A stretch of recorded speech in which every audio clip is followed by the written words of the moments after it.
филм дар асоси ҳодисаи воқеӣ ба навор гирифта шудааст. зан ҳамон гуна узви ҷомеа аст ки мард мебошад. муассисаи давлатии сухтсинамо ба хостгории ту омадам духтарам. ман вайро намегирам.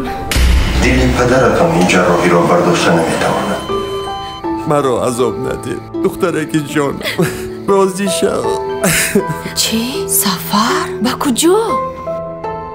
ба Россия. дар ҳамкорӣ бо телевизионҳои синамо ва танин тақдим ту зан ҳастӣ ва бояд ҷои худро донӣ.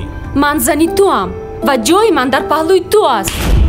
аз созандагони филми паймон аз Россия занг задам. акоямро ҳабс карданд. 12 соли интизорӣ. ба гумонам ман хатогии даҳшатноке кардам.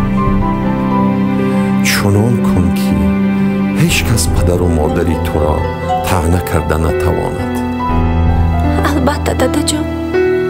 агар як гули ман қоқ шавад ку рост ба хонаи модарҷонат меравӣ. фаҳмидӣ? эй нерангбоз. дар коргардонии муҳиддини музаффар.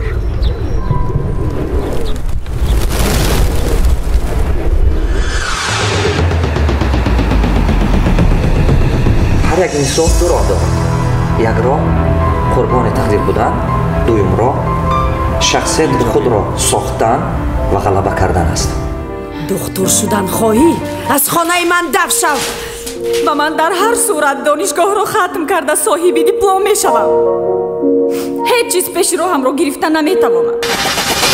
санаи 12 июл соати 18 дар филармонияи давлатии тоҷикистон нахуст намоиши филми 12 соли интизорӣ. касофат! гумшам!